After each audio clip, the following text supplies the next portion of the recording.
when they want better results, will say, and often it's higher than it's been 99 to 1, will say, we've got to really get better results. You've got to really go harder. Well, that's the old way of thinking.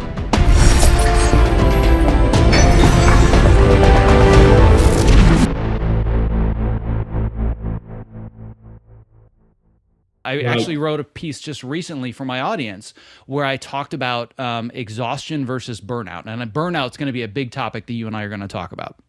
And I asked them, what's the difference between exhaustion and burnout? And a lot of people didn't really understand it. And I love your take on it. But I said that for me, with all the big rocks that I have in my life, I don't have all this boundless energy. People say, oh my God, you must have all this energy and you get all these things done. I'm like, are you kidding? I'm exhausted every single day.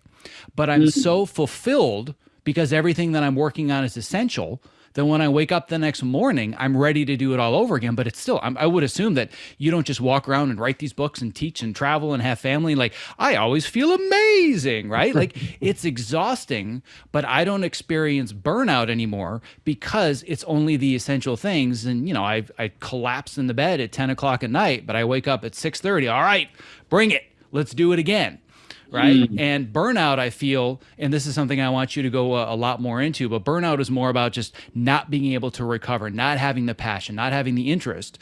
And I feel that you basically encapsulate the entire problem with the entertainment industry and, frankly, a lot of our culture at large in one quote. And that quote is one of my favorites of all time that I share absolutely shamelessly. Burnout is not a badge of honor.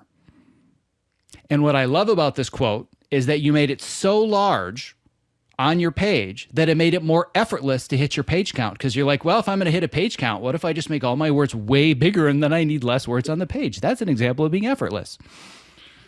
Yeah, well, listen, you've set up as well because you're acknowledging both sides of a problem.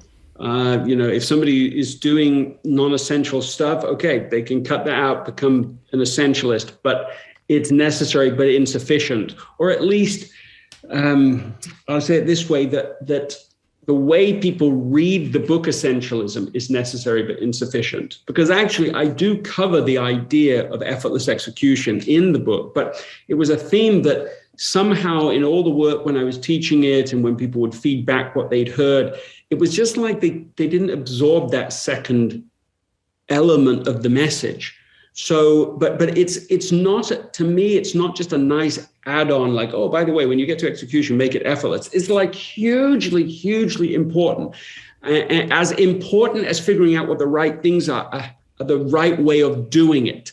And the reason that's so important is because if you do it the wrong way, you'll burn out and won't have achieved the results you want to achieve. So it doesn't matter how important it is or how motivated you are if you don't have the resources, the energy, the system in place to get you over the finish line, then what else? It doesn't matter. You've got to be able to endure to the end. You've got to find out a way of doing that. And I just think about the people watching this, listening to this, like all of them want better results. All of them want, I could call it like a 10x dilemma. All of them want 10x results, however they define that, right? In business, in their family, in their relationships, in their health. So they all want 10x results, but no one can work 10 times harder.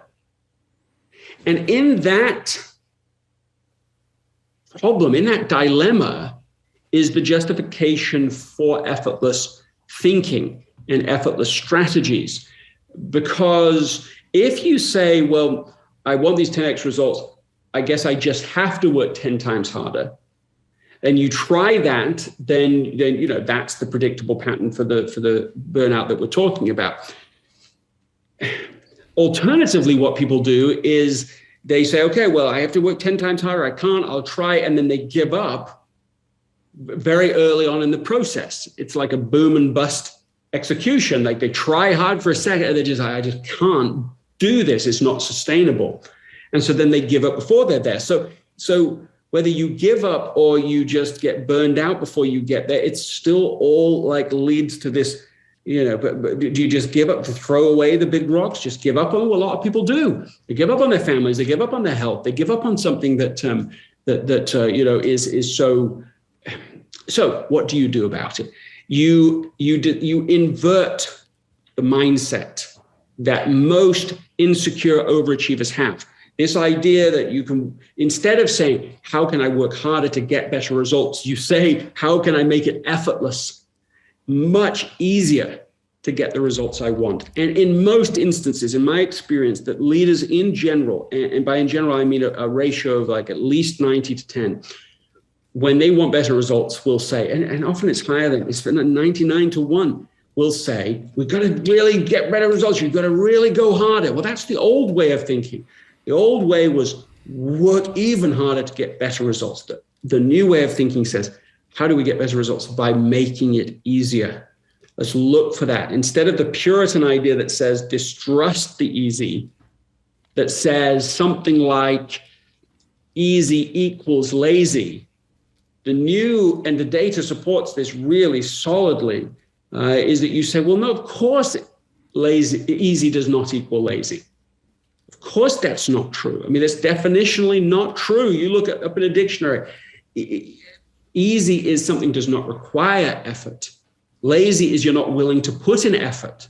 But everyone listening to this is already willing to put into effort, so that's not really the issue. Now it's about, how can you get a higher, we know return on investment, but higher return on effort, a higher ROE. And that's really necessary for all of that essential work that will help you, make a higher contribution. What I think the basic position is on Effortless is that what got you here won't get you there. And so you have to have a second mindset shift. And it's really powerful what can happen as soon as somebody embraces that inverted view.